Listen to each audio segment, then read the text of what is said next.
And we are live again. Magandang gabi po sa inyong lahat. This is a great evening, a great opportunity again for me to bring our beloved members to be with you tonight as we are streaming live via our Philippine Advocates for Consultants and Trainers.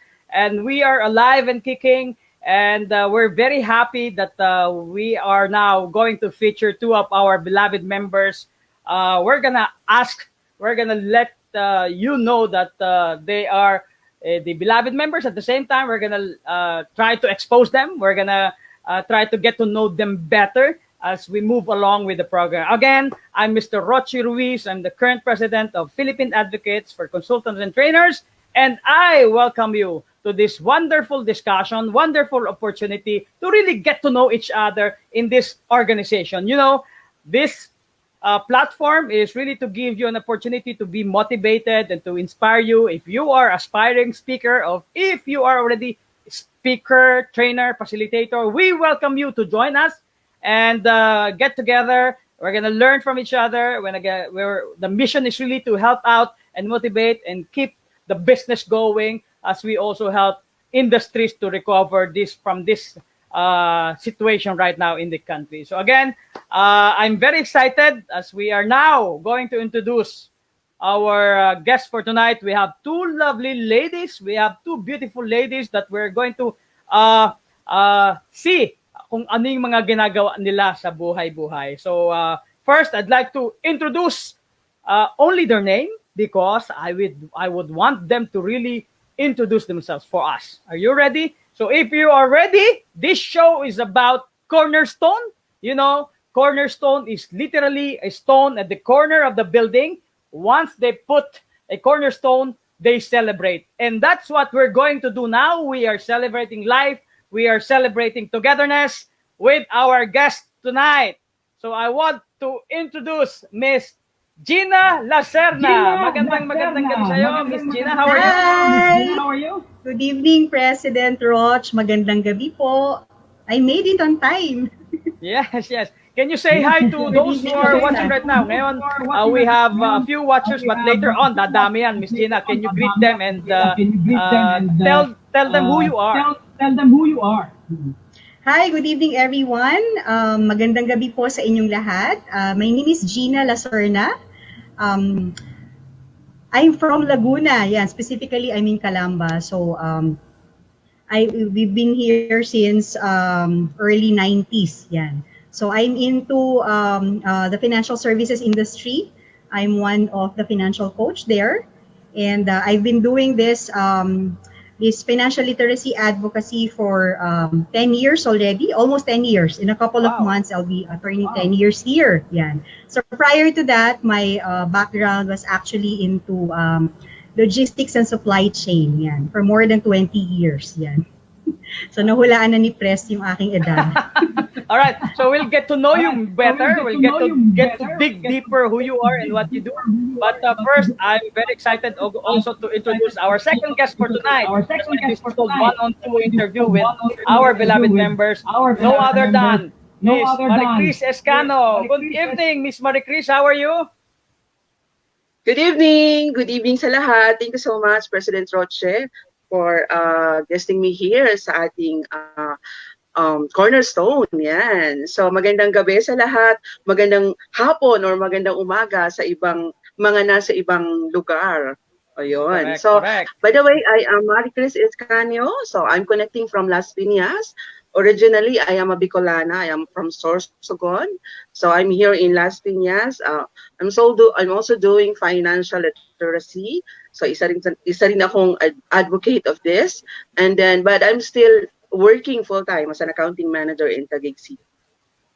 Wow, that's something that we're going to dig deeper later, as you all know that we are all live. And before we proceed, or I proceed with me asking the first question, so that people will get to know us better or get to know you more better. We have a lot of viewers right now. Thank you very much for those who are watching right now. Maraming salamat. And you can join us, no? Marami pong pag-uusapan, marami tayong itatanong, and you can join us also by typing your message, and you can ask question, para naman makilala pa natin ang ating magaganda at mga financial advocate, no? So this is something that we are really looking forward to get to know more about financial literacy, because this is really one of the basic foundation of life, one of the basic foundation of having family, business, professional, etc. Financial literacy is very important. But we will go on to that, no? But first, I'd like to ask Miss Geena. Miss Geena, you've already briefly stated who you are, but we want to get to know you more on a personal level, so that our watchers will be able to really get to identify and probably really know you better. You said you are now in Laguna, and how about your family life, and some other being a parent, can you tell us something about personal about yourself? Ayan. So, my parents are actually both Ilonggo.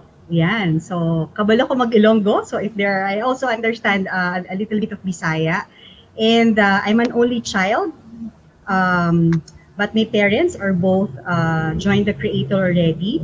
I'm married with only one son din. Okay?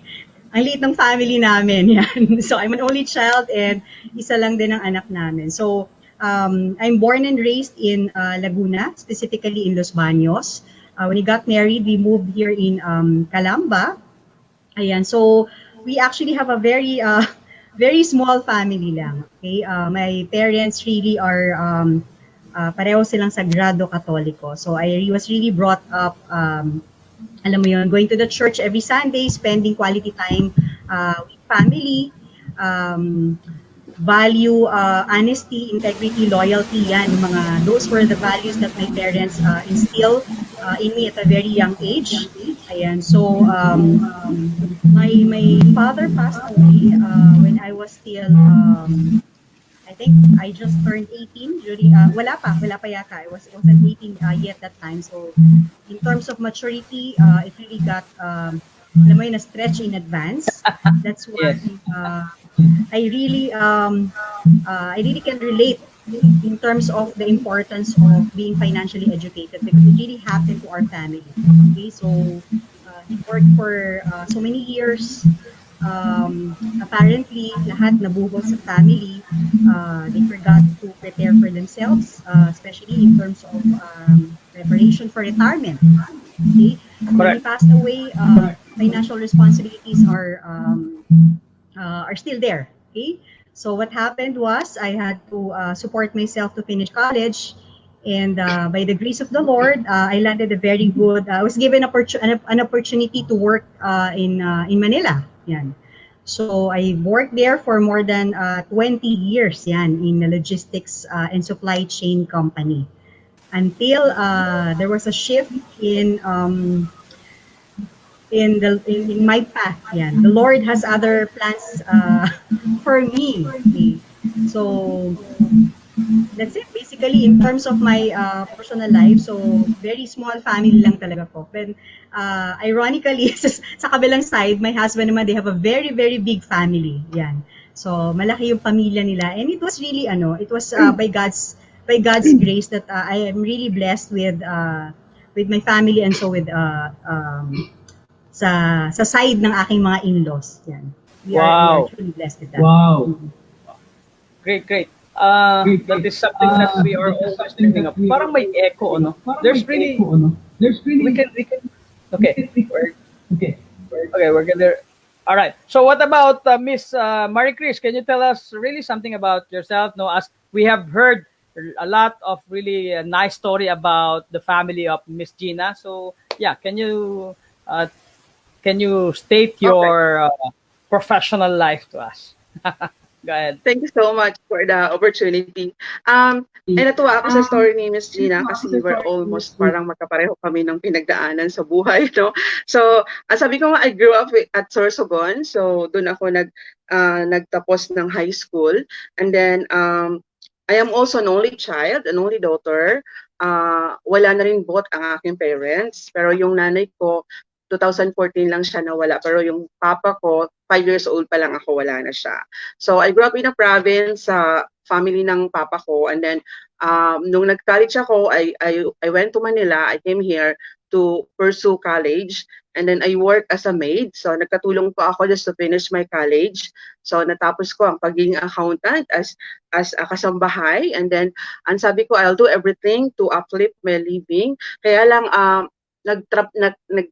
nagkaroon ako ng maagang responsibility as a wife, as a mother, kasi nag-asawa ko at 21 years old.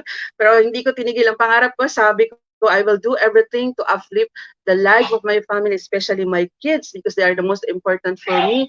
So I have 2 kids, they're already grown up. Isang medtech na ngayon at isang nag-run ng civil engineering. Kumbaga, malapit na ako doon sa pagpapatapos ng pagpapaaral ng anak. And then, right now, 2 years ago, I met this company na tinuruan ako how to manage my finances kasi as an accounting manager, I do, inaasikaso ko yung kabuhayan ng mga boss ko, pero hindi ko pala naaasikaso yung sarili kong kabuhayan. So sabi ko, akala ko dati working hard and earning a good income is just enough for life, no? Para mabigay ko yung needs ko. Hindi pala yun ang katotohanan. Kasi kailangan mo pala talagang matuto ng isang bagay, how to save your money, yung pinaghirapan mo, and prepare it for the future of yourself and also for the future of the whole family. So yun, kaya po ako nagkaroon ng adhikain, no? Yung kagustuhan kong maibigay ito sa ibang mga katulad ko, kasi isa akong gastador dati. So sabi ko, kung nakatulong sa akin, makakatulong din sa iba. Yung nangyari sa akin, mangyayari din sa iba. Yung na-improve sa akin, makakapag-improve din ako ng ibang tao. Then here, kaya ako napunta sa Advocacy of Financial Literacy Campaign. Ayun po. Yun po yung short story ko before I met P.A.C.T, I met this campaign. Yan po. Thank you so much. So, ang grabe, no? Grabe ang mga story that we are unveiling now. No, this is really a great. Also, really get to know our members and get to know their humble beginnings. But at the same time, that is a scientific fact that you have been an accountant for the longest time. Doon mo makikita there's a difference between being in the corporate world than running your own organization or business. No. And this is also what we're going to really dissect a little later, no? As we say hi to our beloved secretary, Miss Winnie Ragudo, no? Welcome to P.A.C.T BFF Mars, Geena, and Maricris. So maraming salamat. Binabati ko po lahat ng officer from our Vice President, Treasurer, Secretary, Auditor, and our PR communication head, Mr. Jet Ramos, and of course our IPP, Mr. Myron. So let's get back to our discussion today. No, Miss Geena, I want to ask you. No, I want to ask you about before this pandemic hit. We are now in the new reality. Before this pandemic hit, I want to know what are you doing and what keeps you busy before the pandemic. Before the pandemic, I'm actually doing the financial literacy. We are actually very active in terms of financially educating. So it's more on face-to-face meet up with our team members, face-to-face meet up with our clients. So we have combination of one-on-one, we have combination of corporate presentation. Every day we go out in the field. I'm in the office. So when I retired kasi press, I became an entrepreneur. I said I really wanted to do something pa rin. I retired from my corporate job, but I decided to continue this advocacy. So when I retired, I put up that financial center, training center here, very near my place. So that's what I do every day. I go to the office. We have daily presentation there with clients, and there are times also I go to the head office in Manila kasi nandito to sa Laguna side. So very busy until the pandemic hits. Wow. Okay, that's good. Actually, I can always relate now because sometimes I never retired. I never stopped working. From day one, I started from the day I started working. We never really stopped doing business. But if we love what we do, we actually are really not working. So we just enjoy life. We just enjoy the work that we do. We just try to help people, and I think that's also your mission. And we asked Miss Maricris the same question. Miss Maricris, what have you been doing before this pandemic hits? Ayun, so ako po yung nanay na walang pahinga kasi 8 hours ako sa office, but I see to it na pagdating ng 8 p.m. nasa laptop na ako dito sa bahay para mag-online marketing pa rin. So kahit before pandemic nag-online marketing na ako, so I am more on cold market. And then pagdating naman ng Saturday and Sunday, Saturday I have to be at the office to attend the financial literacy seminars together with my guests na nakakasama namin. And then pagdating naman ng Sunday, nag-field din or nag-go online. Ayan, so am I online? Sorry, na-DC ba ako? Na-disconnect ba ako? Sorry, hello? I cannot hear. You are very much live, Miss Maricris. We can hear you and we can see you. Ayan, so, ayun, nasaan na ba ako? So, yun, ganun. Before pandemic, walang pagkakaiba yung pandemic ko and then before pandemic and ngayon. Kasi kung dati, nag-online ako, ngayon, mas marami. Kasi lalo na nung nag-lockdown, no, nasa bahay lang, so doing the business online, doing the webinars, kakausap ng mga tao. So ayun, ang kagandahan lang, I have the income from my current job, and I have the income from this advocacy. Wow. So parang ang sarap pakinggan, ang sarap makinig sa mga gating discussion, no. And moving forward, we've already run, hindi natin biro mo 17 minutes na agad tayo nagkakwentuhan. Marami pa tayong pagkakwentuhan. Ngunit sa pagkakataon ito, batiin muna natin yung mga nagko-comment sa atin. So if you are watching us right now, you can ask question, you can comment. Miss Bel Solomon Karaig, magandang gabi sa inyo. At also we would like to say hi to Mr. I.C. Guerrero. I have always thought that those who retire already look tired. Miss Geena definitely does not look tired. Wow! Parang, ito naman po ay isa nating member, no? Si Mr. Tris is also conducting a lot of training and certification program. So, now I want to ask you, how did you come up to see, how did you find about, this organization? Of course, parang alam ko na, pero I would like to ask you, how did you come up with really joining this organization? And what made you decide to really step up and join us? Me, President, it was my colleague in the same advocacy. Yan. Si Sis Heidi, yan. I'd like to thank her for giving me the opportunity, for inviting me here in P.A.C.T. So I became a member 2 years ago. Yan. Ang bilis ng panahon, 2 years ago. Kasi one year tayong nag-pandemic. So she invited me to attend. There was this event in Makati, so I was very honored to attend there. I saw Miss Dina Loomis. She was actually we really look up to her during our Toastmasters days. Yan. Nandito si my BFF Mars Winnie. Hi Mars.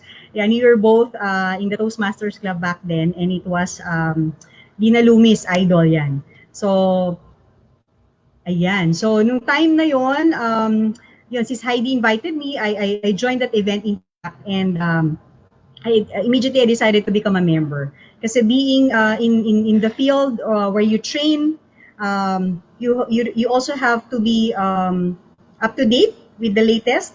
You also have to hone your skills, di ba? Forever student pa rin tayo dapat, no? Regardless if whether we are teaching or in corporate. So we really have to also hone our skills continuously in whatever aspect that can also help our respective jobs or career or whatever advocacy we are into or businesses, diba? And at the same time, also to expand our networks, because perhaps you might find opportunities also in other businesses, and likewise you can also be a blessing to others. Others might need your help, diba? Ang maganda dito sa community natin ng P.A.C.T, very generous in terms of sharing ideas, in terms of helping one another. So it's a very very nice community wherein you will really learn a lot from each other. Correct. Thank you. How about you, Miss Maricris? Ayan. So, ako po ay galing sa aking beloved mentor, si MCV. So, nag-attend ako ng kanyang masterclass. And then, afterwards, naging friend na kami at palagi kami nag-uusap.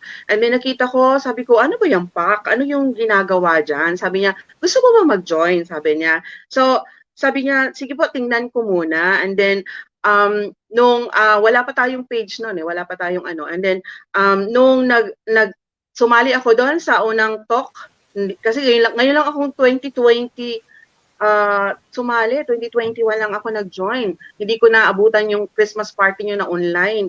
So, nung sumali ako, I was amazed. I was shocked. Sabi ko, wow, ang bigat ng mga tao dito.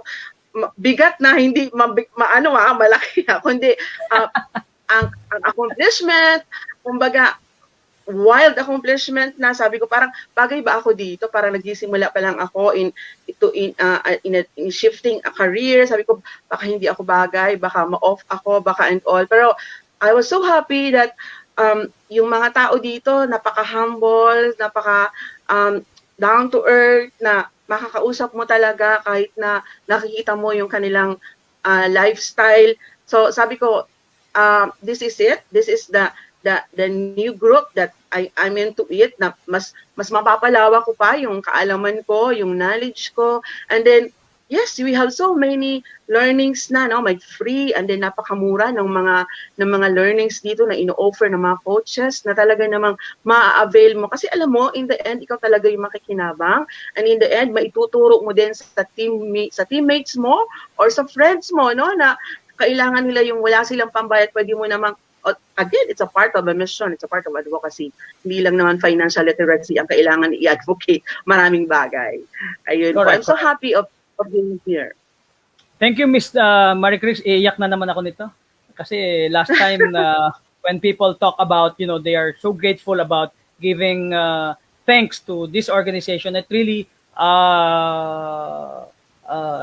hit our heart because we really wanted to really help out each other. At the same time, we collaborate. We partners together. We partnered with you guys, and at the same time, we don't step down to each one's specialization. If you specialize in this, we try to give you opportunity. We also try to invite you to get to learn more. And of course, just like me, I'm each day as I talk to different individuals, just like this President's Cornerstone.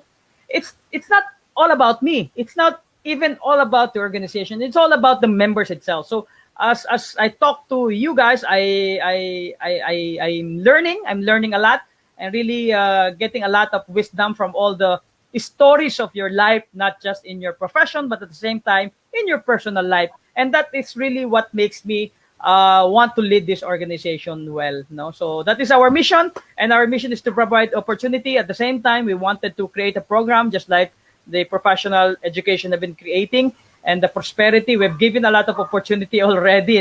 Of course, hindi naman natin kailangan ipagsabi pa kung ano yung mga nagawa natin, but yung mga members were able to get a lot of prosperity already, and we are not done yet. We are going to provide you more opportunity. As you all know that we're never gonna get tired helping each other. But Miss Mary Jane Adriano said, Miss Geena Calispe, I love you, I love you, I love you. Mr. J. Rada Rafol, just in time. Nice to see Coach Geena taking the spotlight and speaking about your passion. Yan. We're gonna be asking you about your passion later.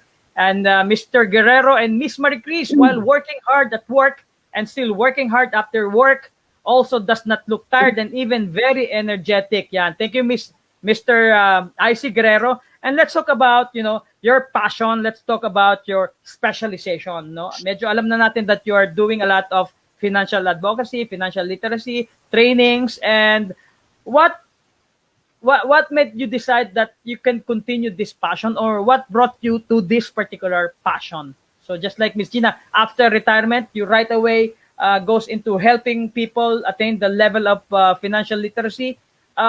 Saan nanggaling yon? Saan nanggaling? Is it from the genes, or is it from the needs, or from the environment? Saan nanggaling? Just tell us saan nanggaling yung passion mo to help.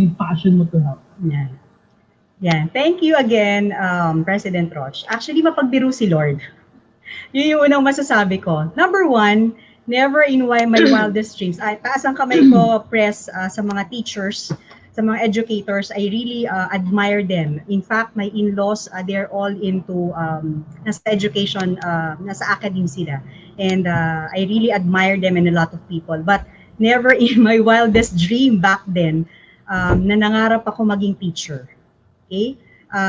I'm a proud product of public school, and so is my husband. Yeah, we were together since we were grade school. Pero sabi ko, hindi ko pinangarap maging teacher. Perhaps when the Lord showered the world with patience, hindi ako nakasalo. So maiksi pasensya ko. And I have this notion back then na sabi ko, pag teacher yata, parang ang tagal ng promotion or maliit ang kita. So hindi ko talaga siya pinangarap. So I was blessed because the Lord really guided me towards a path na napakagandang trabaho yung napuntahan ko. In fact, it was, I can say, mundo ng mga lalaki. Okay? It's into logistics. Yan, matagal ako sa pier, sa Tondo. Okay? Pero, yun nga, si Lord mapagbiro. Okay? Like na-mention ni Sis Maricris, no? We have before.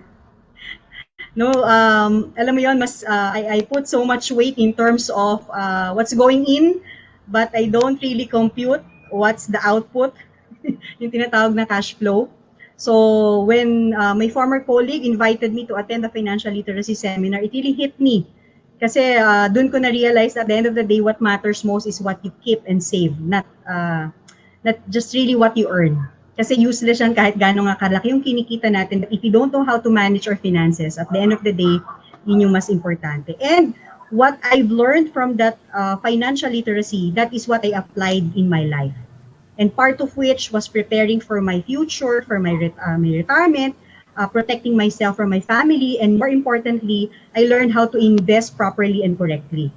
So in terms of investment, that is also where I began to realize the difference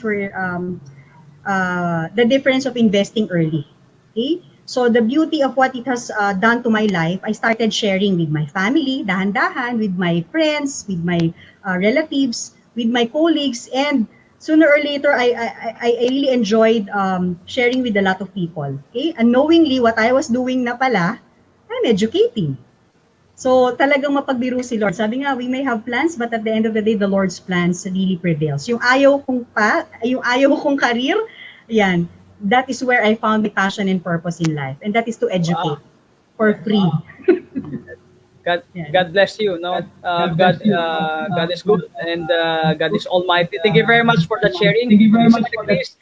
I know that you're a passionate mom. You know, we've heard it from the onset that you are a loving individual in terms of not just loving your work but also loving your family. At the same time, you're so humble enough to really get to pinakita mo sa amin yung history mo, and that is something that I admire a lot. No, you are from Las Piñas, and you're medtech na yung anak mo. No, I probably be needing medtech in my clinic also. For our medical clinic. So this is so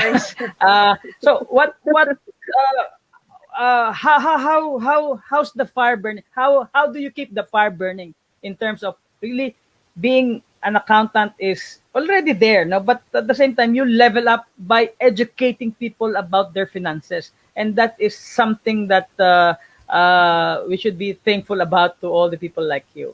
So how did you get that passion? Okay, so almost 3 years ago, ako yung super workaholic talaga ako, no? Before I became an accounting manager, I really worked, like for example, 36 hours non-sleep just to finish the job on time. So ganun ako kasipag, ganun ako workaholic hanggang sa able to have this chance na maging accounting manager. And then from there on, talagang pinagbutihan ko lahat ng trabaho ko, napakasipag ko talaga, mini-mentor ko talaga yung mga tao ko, no, para matuto din sila. And then earning a lot, so living a good life here in Las Piñas, until such time na naging sakiti na ako. So maaga ako nag-depreciate, accountant something. Maagang nag-depreciate ang katawang lupa ko. So, naging sakitin, ang tawag nito, so suki ng ospital. So, doon nagsimula ang worry ko sa sarili ko, not only for myself but of course for my family, kasi nag-aaral pa ang bunso ko at second year senior high school that moment, no, 2 years ago. So sabi ko, paano pag bigla akong kunin ni Lord? Kawawa. I am the breadwinner. Ako yung naglalagay ng mas malaking pera sa pamilya namin. So sabi ko, paano sila? Hindi na nila kayang mabuhay the way ng life namin before I got a good income. Sabi ko, paano nga ba pag bigla? So, alam nyo, nakakahiyamang aminin sa lahat na nandito, I have a good income, but I don't have any kind of investment. I don't have any insurance para ma-insured ang buhay ko at 45 years old. Natakot ako, baka bigla akong kunin ni Lord. I tried many times, but I was denied because of my health condition, and it's so expensive for me to get it. And then, this company came along with my life nung time na I was so devastated in my family. So, alam mo naman, di ba, challenges, maraming klase yan. And then, God gave me this opportunity to know better about managing your finances, managing your own money, paano ka makakapag-save. Akala ko hindi ko kaya. Kasi, yung pala, kaya pala hindi ko magawa dahil wala akong kaalaman. Kulang ako sa kaalaman how to manage your finances. Wala kang pina-follow na formula. Wala kang alam. Ang alam ko lang, i-manage yung pera ng boss ko, di ba? So, wala namang yumayaman sa pagiging employee, sabi ko. So, sabi ko, when I met this company, I was so amazed na, wow, may ganun palang mga aral about finances. An accounting manager, hindi alam yung ganon. So, nakakahiya, pero that's the reality. At alam ko, marami din katulad ko ang ganon. So, I am one of the people na talagang na-convert from a spender into a saver of this financial literacy campaign. So, sabi ko, it's so effective for me that alam ko, marami din katulad ko na dapat ko din silang ma-influence of this matter kasi I believe na maraming Filipino na masipag. Maraming Filipino na kumikita ng malaki pero they have no investment. They are not prepared for the future. And then deeping the knowledge in this advocacy, I realized that financial freedom is hindi pala yun nag-start doon sa you avail of financial products. Hindi nag-start yun na kumuha ka ng insurance, kumuha ka ng investment, nilagay mo yung pera mo, marami kang accounts. Hindi pala doon nag-start. It's actually a journey, a lifelong journey na dapat pala maipasa mo doon sa mga next generation. Kung hindi mo yan maipasa, yung financial freedom na yan, the money will stop coming in. And that's the big problem for the family. Kasi sabi ko, every time I talk, sabi ko, itong meron ako ngayon, itong meron ka ngayon, lahat yan, lilipas, matatapos, diba, lahat ng galing natin. So tayo ngayon, nandito. So we should be replaced by somebody else in the future. Kasi hindi naman lifetime ang career natin. It has an end. But the life of our family is continuously, diba? Next generation to the next generation. And that financial freedom for me should pass on to the next generation. And that is my mission sa lahat ng Filipino all over the world. Yes. Nice. All right. Wow. That is a great mission, and that is something we have to look forward to. You know, you have an internal mission of really educating people by 2030 yata. That is your initial internal goal. But you know, to those who are watching us right now, you can share this. You can still ask questions for those members who are watching us right now. Thank you very much, Mr. J. Radarafol, Miss Blandil May Gomez, Magiling Bulawan. Of course, our beloved secretary. No, don't get us wrong when Maricris said, no, wala namang yayaman sa pagiging empleyado. No, meron din, but one thing is for sure, you have to have a sense of ownership. No, when you work in that particular company, you treat it as your own. And if you're going to give me just an opportunity to really just state my working history. No, I've been working in the pharmaceutical company, and I was actually bringing 20 million a month with an expenditure of only 7 million. So there will be there's actually 13 million net income on a regular basis. But I just every day I put a lot of effort to the mission, and really training 60 medical representative on a regular basis. And I was successful. I was given an opportunity to get a lot of assets in terms of properties. But when I decided to jump off to opening up my business, it opens really a lot of opportunity, just like Miss Maricris. And now mission is really just to give back and really help a lot of individual right now. So thank you very much for that wonderful story, Miss Maricris. I'm pretty sure Miss Geena also has a great story, but I'd like to greet Miss Suzette Munoz. Passion is definitely on fire tonight. No, as we can see, passionate ladies, no, beautiful ladies who are in front of me right now. We are not physically together, but we are socially connected with each other. No, Miss Suzette Munoz, magandang gabi. You know, it's not all sweetness, no? Hindi laging matamis, hindi laging masarap ang buhay. I'm pretty sure before you get to a certain level of success, just like now, you've struggled sometime in your life, and this is what we wanted to get out from you in terms of sharing those information. I want to start now with Miss Maricris. What are those struggles in terms of personal, professional, and business that you wanted to share with us? And I will just reiterate, how did you cope up, and how did you arrest that kind of issues? Go ahead, Miss Maricris. Wow. Okay, it's a good question. So actually, lahat naman tayo, no? Every one of us has a challenge. At ang pinakamatindi na challenge na hinaharap ng bawat isa is the emotional challenge. Okay? Mahirap 'yan, no? Mahirap 'yan. Kung financial challenge yung pag-uusapan, madali lang 'yan kasi magtrabaho ka lang, gumawa ka lang, you have there. So, in my career as an accounting manager, syempre ang daming challenge, 'di ba? Ang daming deadlines. But I stick to the point of managing my time. Para nahihit ko yung hinihingi ng boss ko. At the same time, I also do a lot on the side, which is my advocacy. And then, minamanage ko yung time ko, and then I see to it yung discipline nandun, nilalagay ko talaga, mayroon talaga akong hinihit na time every night or every week. And then, ano bang challenge? Ang dami when it comes to doing the business. Sa trabaho ko, wala na ako masyadong challenge kasi gamay na gamay ko na yun. Kahit nakapikit ako, magagawa ko yung trabaho. Pero talking with people, different kind of people, different level of people, that's a lot of challenge. So I see to it that every time I talk to people, I put my heart into that people, particular person. I put my shoes, kumbaga, nilalagay ko yung buhay ko dun sa buhay niya for me to understand him or her, yung situation niya. And then, doon ka siya lalatagan how you can do this, how you can do it. So, ako, ang greatest motto ko sa buhay ko is try and try until you succeed.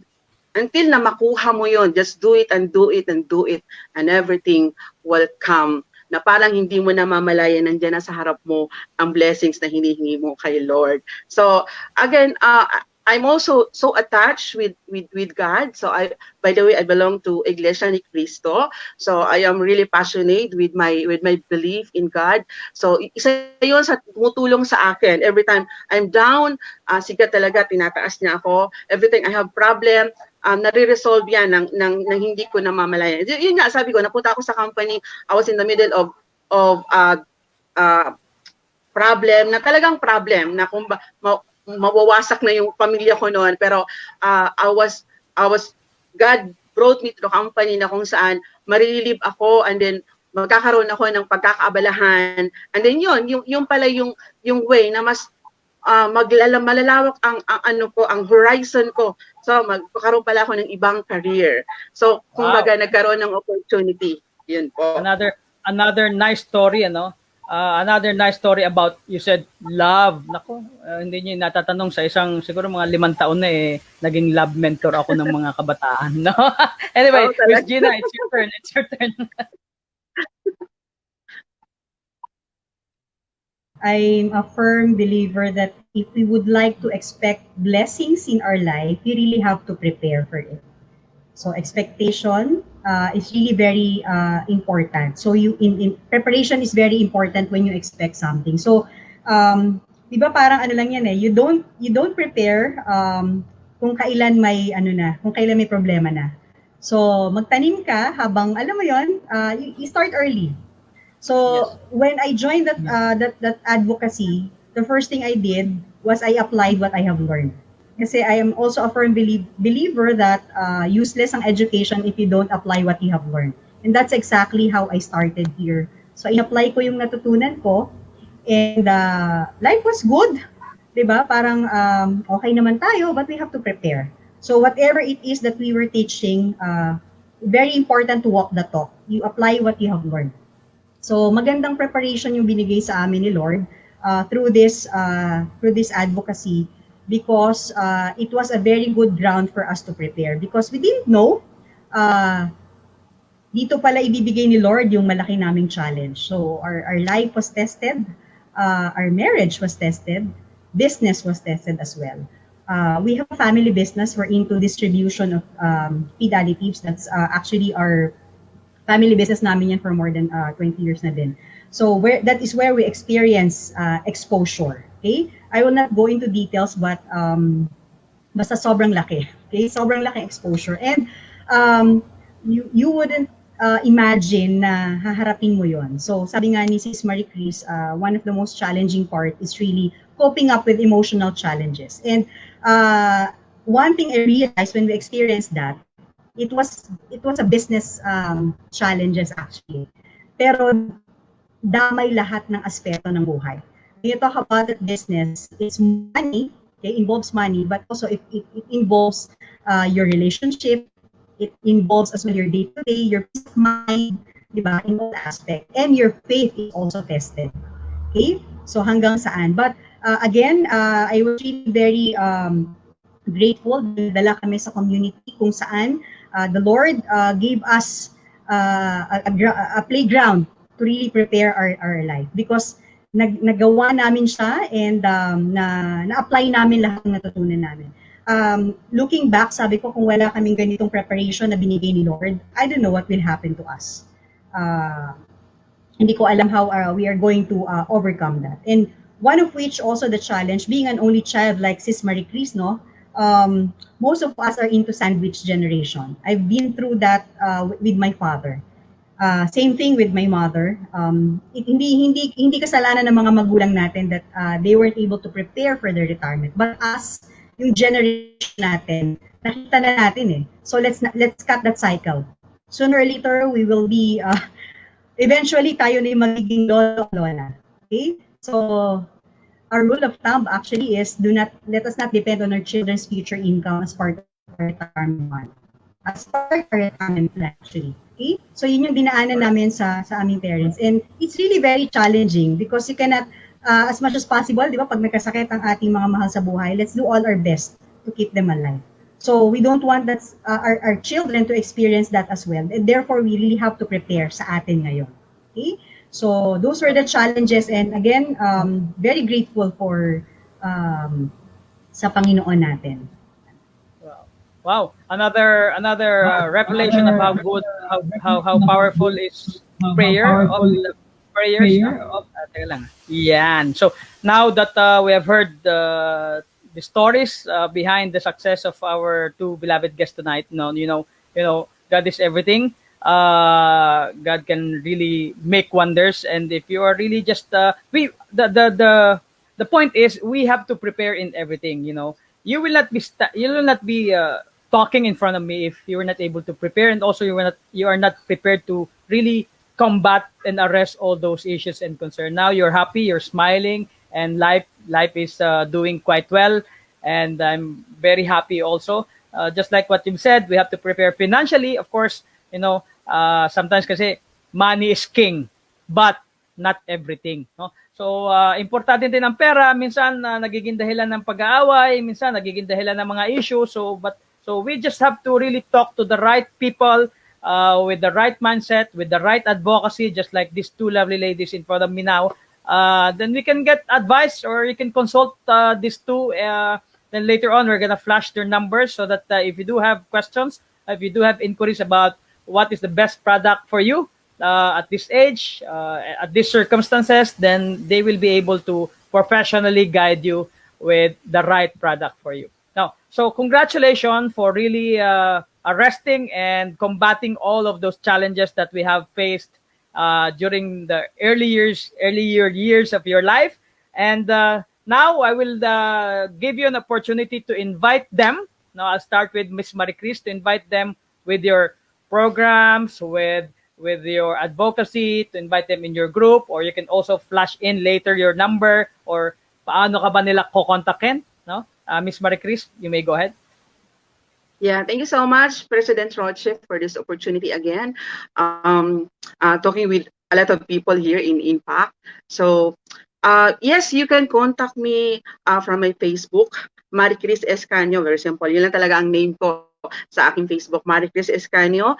And then you can have a schedule with me if you want to attend a class of financial literacy class. And we have every TTH and of course on Sunday meron din. Actually every night you can attend, or I can do a one-on-one financial class with you. Mas maganda yon kasi di ba mas you everything that you want to ask will be answered properly and right away. So mas maganda yung ganon. So those who want to start your dreams of having your proper investments, so you can contact me over my Facebook, and then nandiyan naman na ang mga information ko sa Facebook. Siyempre public servant na tayo kaya wala nang wala nang tinatago, no? So maingat lang siyempre kasi naka-public yung ating property sa Facebook. So ayun po, you can just contact me there and I can help you out with your dreams of becoming a financially educated person. Thank you so much. Wow, gusto ko yan. Miss Geena, go ahead. On my Facebook page, I'll post it here. It's Geena Casipe Lasorna, okay? And I'll post here also my my mobile number. Yan. So just like Sis Maricris, we also conduct daily financial literacy orientation. It's every day, Monday to Sunday, okay? 5 times a day. Yan. Parang breakfast, lunch, dinner, merienda, morning, and merienda afternoon. Yan. And ayan, any day we also accommodate one-on-one. We also conduct 1 and 2 and group also, but here in of course in online platform. Okay. All right, thank you very much, Miss Geena. Medyo nawala si Miss Maricris, but Mr. Gerald Javier, thank you very much for watching. And Miss Geena, I would ask you, how was your experience being a P.A.C.T member for just 2 years? And also, I'd like you to invite them to join us. Ayan, so napakadami talagang, sa totoo lang, President Roch, I'm truly grateful to my colleague Heidi, and of course, I really support my BFF Mars Winnie here. I'm not sure if Melanie's here. They were really the ones who encouraged me to be part of this community, and I'm so grateful sa kanila po. Okay, ang dami kong natutunan, especially during this pandemic, napakaraming, and when 2021 started with all the lineup of trainings. Okay? So I look forward to every chance, every opportunity na talagang matututo ako, and immediately where I can apply to sa aking buhay. Okay? Ang daming bits and pieces of knowledge, which I'm sure not only in just one aspect of our life, but in every aspect of it as well. And especially this Cornerstone with you, President Roch, napakadami naming napupulot. In terms of experiences, it really brought us inspiration, okay? Sa bawat isa. How colleagues of ours was able to surpass challenges. How can we be also a channel of blessing to others? And I really recommend you guys who are watching right now, if you are not yet a member of P.A.C.T, join this community, guys. And napakaraming maitutulong nito, not only to your business, not only to your personal development. Through this, you can also be a channel of blessing to others. Okay, napaka-generous na mga tao dito in terms of sharing their knowledge, their expertise as well. Yan. All right. So with that, really, I'm so grateful that you're able to be here together with Maricris, who I think had the and she's coming back. So really grateful for the opportunity that you have provided your insight, provided your wisdom, provided your story, and really get so that I'll be able to get to know you more. Our viewers and other members will be able to get to know you more. Now, it's not all about the smiles that we the aesthetic that we give them. No, they have to really be able to really identify and get to know who we are from our mind and from our heart, so that they can really feel the love that we're going to provide them in terms of your helping them with your financial advocacy. So this is really something that we wanted to achieve in their Cornerstone, and I think we were able to get to know you more. We were able to get to know you better, and I firmly believe we will have a lot of opportunity to really get connected with each other. Maybe not just inside Philippine Advocates for Consultant and Trainers. Maybe in our life, maybe in our 5 years from now, we'll get another business, or 10 years from now, our children will play around. So this is really, I'm very grateful, very thankful that you have graced the show. And with that, we do have a lot of programs for you. No, March 20, I think Miss Susette Munoz will be able to help us in blogging.